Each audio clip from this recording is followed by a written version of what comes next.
ens trobem a Vilafranca, a la comarca dels Ports, on anem a visitar el jaciment de la Coveta de la Folla, el jaciment paleolític de la Coveta de la Folla. Ara ens trobarem en Dídac Roman, és el codirector de les excavacions de la Coveta de la Folla, juntament amb Inés Domingo, que és també prehistoriadora i investigadora i crea de la Universitat de Barcelona, que no ha pogut acompanyar-nos avui. És una pena, però bueno, segur que Dídac ens fa una visita molt interessant. Això espero. Benvinguts.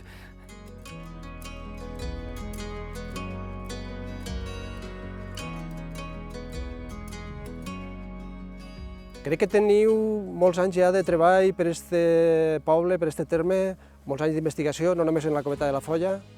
Quins jaciments o quins treballs heu anat fent per el terme? Pues sí, ja portem molts anys. De fet, vam començar a Vilafranca l'any 2006, podríem dir que seria la data d'inici, que va ser justament una invitació que li van fer a Inés Domingo, per a fer una conferència sobre la rupestre de la Covatina.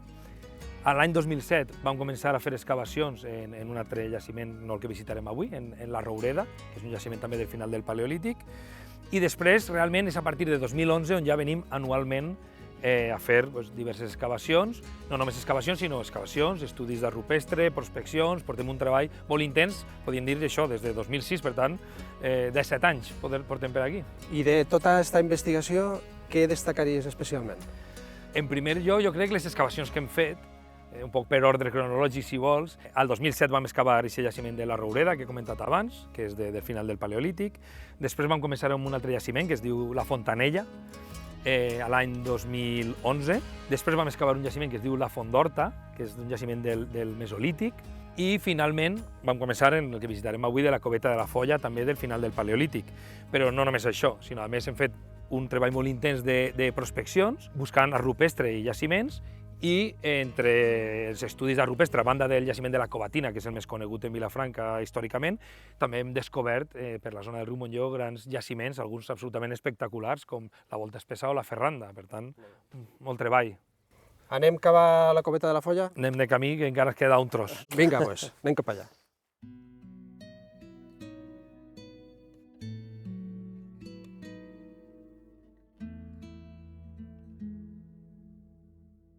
Què és exactament el que vos va interessar d'aquest territori? El territori en si, és a dir, és un territori que enamora quan vens, la natura, els paisatges, la fauna, també la gent. Però més, el fet que ens va fer arribar realment és perquè és un lloc que, en primer lloc, no estava explorat encara arqueològicament, a nivell de prehistòria almenys. Per tant, un territori verge, per dir-ho així, on poder descobrir noves coses, i sobretot, podríem dir que és la part més important, perquè justament el terme de Vilafranca és un terme molt interessant a nivell geogràfic perquè partix dos conques. Per un costat hi ha una part del territori que mira a l'Ebre i tenim una altra part, justament, que és on estem ara i veiem, que és el riu Montllor, que passa per ahí darrere, que desemboca directament en el Mediterrani. I per tant és un lloc molt interessant perquè connecta dos mons, el món de l'Ebre i el món directament mediterrani. Aquesta diferenciació geogràfica què té que veure en la prehistòria? Justament que el fet de que tinguem dos conques, el riu Bergantes, la conca del Bergantes, considerem, i la conca del riu Montllor, pensem que podia ser com un nexe d'unió entre dos territoris, el del Baix Aragó Maestrat de Terol, per tant podia ser una zona de comunicació i de pas de persones, com avui en dia, de fet, veiem amb el tema de la transhumància, que encara passa per aquest territori des del litoral, quasi totes les vies transhumants passen per aquí per anar a la Serra de Gúdar. Per tant, pensem que la prehistòria podia ser un punt interessant també a aquest nivell de població. Continuem cap a la Coveta? Vinga, a veure si arribem ja per fi.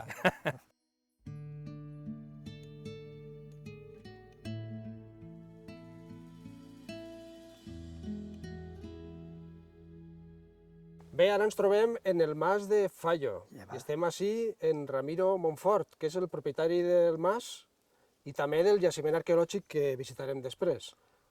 Què va pensar vostè quan van vindre ací uns arqueòlegs a excavar el jaciment aquell? Pues així de moment va vindre un xicot molt afable, molt comportable, que me va dir a mi, vostè que és l'amo de la finca, vostè manarà. Jo volia fer una pregunta que han vist una cosa. Ahí vaig estar lo seu, que diu que és això molt vell, que diu que té 14.000 anys. Jo vaig dir, no m'ho creia. Però quan tant ja el xicot va vindre a anar a treballar, doncs un dia tant me van dir, mira, això, vostè té en compte que té la casa més antiga de tota la regió valenciana. I com són gent que saben més lletra que jo, doncs vaig dir, feu el que vulgueu. M'explicaven que ahir aquesta gent s'acomodaven de pells d'animals per vestir-se i per tapar-se, per dormir. I jo, quan m'ho van dir, vaig veure la carrera que tenien i a veure, saben un muntó més que jo. I d'ahir va vindre la coneixença i ahir hi ha 4 anys que porten excavant, molt contents en ells. I aquestes coses no me les creia, però sí que me les crec.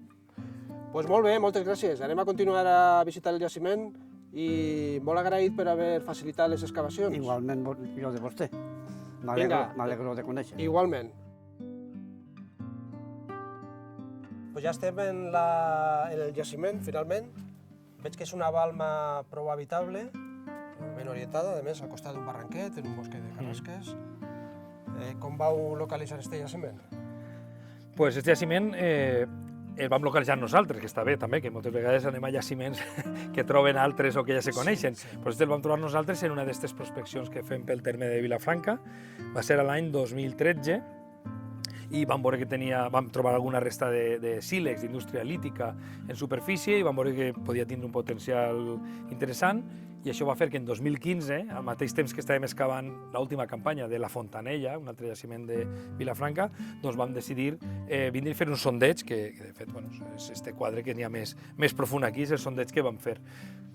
I ahí vam començar un poc la nostra aventura. I ja des de la primera campanya vau veure que el jaciment tenia una importància més gran de lo que altres jaciments que havíeu localitzat, no? Sí, en principi es va costar un poc, perquè el nivell arqueològic paleolític, ja la veurem, apareix prou fondo. Aleshores vam començar a excavar i sondeig i no apareixia res. I estàvem un poc nerviosos perquè no apareixia res, però va arribar un moment en el que va començar a aparèixer moltíssim material d'aquestes ocupacions de final del Paleolític. Quan parles de Paleolític, a què te refereixes? Quines ocupacions humanes heu detectat en aquest jaciment? Doncs, com tu has dit al principi, és una balma molt gran, molt habitable, i això ha fet que realment molta gent passi per aquí. És veritat que ben conservats tenim justament els dos nivells més antics, no?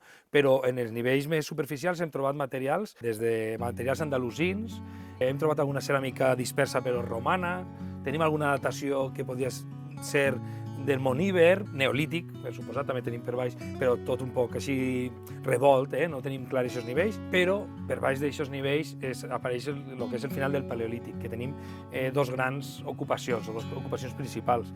Una d'un moment que es coneix com a Sauveterrià, és un nom així un poc estrany, però que és molt interessant perquè tenim molt pocs jaciments sauveterrians en tota la façana mediterrània i fins i tot en la vall de l'Ebre. Són una desena de jaciments que tenim només localitzats, per tant, és important el fet que aquí hem trobat aquest moment, és de fa uns 12.500 anys aproximadament. I per baix d'aquest nivell sauveterrià tenim el nivell epimagdalenià, que ja és també del final del Paleolític, que té uns 14.000 anys, i que és un dels moments realment que més jaciments trobem del Paleolític a Castelló, però en una riquesa molt gran en quant a tot tipus de materials. Per tant, important, tenim el Sauveterrià i per baix l'Epimagdalenià, dues ocupacions molt antigues, no? Sí, de fet, a nivell d'ocupacions humanes són molt antigues. De fet, aquestes ocupacions són les més antigues de la comarca dels Ports que coneguem fins avui en dia. Segurament en un futur esperem trobar coses més antigues, però per ara són les ocupacions més antigues de la comarca.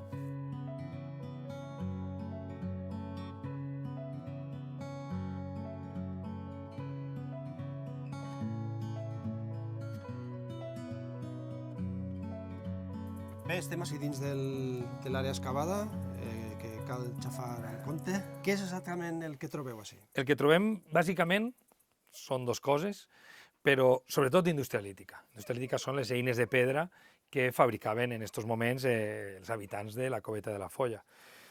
I dins d'aquestes eines de pedra, d'aquesta indústria lítica, que diem nosaltres, trobem sobretot dues coses. Per un costat, el que són les puntes de projectil, puntes de fletxa, i per un altre costat, un altre instrument útil que es diu gratador. Les puntes de fletxa, com el seu nom indica, són puntes de projectil per a caçar, però la gent no té que pensar en les puntes de fletxa que potser ens venen a tots i a totes al cap, que són aquestes puntes de fletxa de forma triangular, que tenen dos aletes al costat, un peduncle, que són les puntes de fletxa que tot el món té al cap, sinó en aquests moments és una simple làmina allargada i acabada en punta, que diem puntes de dors. I l'altre útil són els gratadors, que són uns instruments que serveixen per a curtir, per a adobar i preparar les pells dels animals per a fer cuir, elements de roba o de protecció de cabanes. Serien un poc els dos grans elements que trobem. Perquè restes d'animals, suposo que també en trobareu. La segona part serien les restes d'animals, tot i que, malauradament, és un jaciment que no se conserven especialment bé, els ossos, però tot i això sí que els primers estudis que s'han pogut realitzar ens diuen que és un lloc on sobretot caçaven cérvols i cabres. Però, tot i això, el que més caçaven, que a la gent li pot sorprendre, són conills. El conill és l'animal que més se caça durant tot el paleolític, però a una distància grandíssima de la resta d'animals. Per tant, moltes vegades la gent tenim un imaginari de que els caçadors del paleolític caçaven grans animals, mamuts, cavalls, bous, i al final el que més caçaven eren conills. Com seria el mode de vida d'aquestes comunitats? Són poblacions caçadores i recol·lectores, per tant, també són poblacions nòmades, és a dir, són poblacions que se mouen per un ampli territori. Això seria només un punt de parada d'altres punts importants, altres coves o altres balmes, o també assentaments a l'aire lliure, i el seu mode de vida seria anar per aquest territori caçant els animals, recol·lectant els fruits que cada temporada va donant el bosc, etc. Com podia ser el dia a dia dels habitants de la Balma? Estem encara investigant, però segurament el dia a dia seria a primera llum del dia, a primera hora del dia tots amunt, i hi hauria una certa divisió de tasques, segurament. Hi hauria un grup de persones que anirien a caçar, n'hi hauria una altra part del grup que se dedicaria a anar a recol·lectar els fruits que donen la natura en aquell moment. I altra gent segurament se dedicaria més a condicionar un poc tant el jaciment com, per exemple, el tema de l'adob de les pells, tot això se faria en el propi jaciment. I una cosa que segur que feien era un foc. O sigui, estos jaciments se meten en un gran foc o diversos focs encesos 24 hores al dia, perquè el foc és la base per a moltíssimes coses. En aquell moment pensem que el foc el que es permetia també era no només cuinar, protegir-se a lo millor d'alguns animals, sinó allargar el dia. Fins que es va domesticar el foc, per dir-ho així, el dia acabava quan se n'anava el sol, però en el moment que teníem foc, al voltant del foc se conten moltes històries i se fan moltes coses. I cal far-se. Sí, tot, i en aquests territoris tan freds, encara més. I una última pregunta. L'aigua també suposa que seria un recurs important. Tenien a disposició aigua per les proximitats? Suposem. Evidentment estem en un barranquet, que podria ser que en aquell moment portara aigua més o menys permanent, no ho podem saber. Sí que és veritat que en la proximitat del jaciment hi ha diverses fonts avui en dia, però també t'he de dir que les fonts són variables al llarg del temps. Hi ha fonts que afloren ara i d'aquí 50 anys potser o se seca o aflora en un altre lloc. Per tant, però l'aigua tenim molt prop el barranc dels Frares, que segurament era un riu permanent, i evidentment el riu Montlleu, que està un poc més lluny, però també hi haurà aigua permanent segur.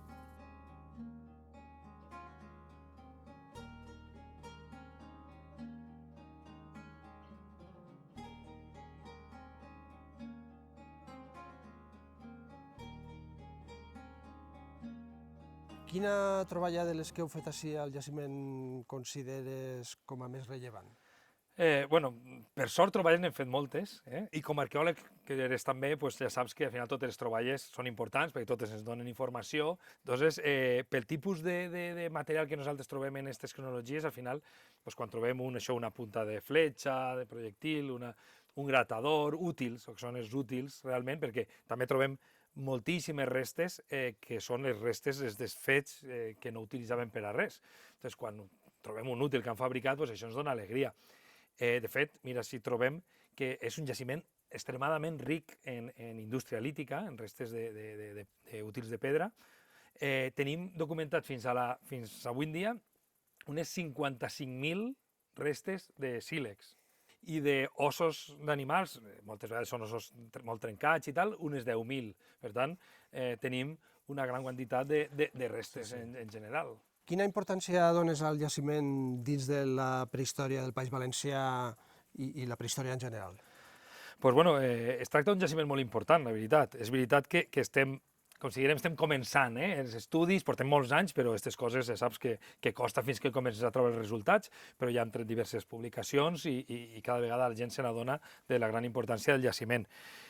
Però és important no només, per exemple, per aquesta gran quantitat de material, sinó perquè tenim un nivell, aquest pi magdalenià, riquíssim, que ens està aportant i ens aportarà molta informació, però jo crec que fins i tot és més interessant aquest nivell que hem dit abans de sauveterrià, perquè són unes ocupacions molt desconegudes a nivell tant de la Mediterrània peninsular com de la Vall de l'Ebre, que és un poc el territori que nosaltres solem tractar. Ja he dit abans que només hi ha uns 10 jaciments i, per tant, les informacions que estem o que puguem traure d'aquest nivell sauveterrià jo crec que tindran una repercussió tant estatal com internacional, fins i tot. Molt bé, doncs, Dídac, moltes gràcies per aquesta visita tan fantàstica i tan enriquidora. Molt bona feina, enhorabona als directors, i estarem pendents de les pròximes publicacions en ànsia a veure aquestes ocupacions tan antigues i tan interessants. Molt bé, gràcies per la vostra visita i fins a la pròxima. Fins a la pròxima.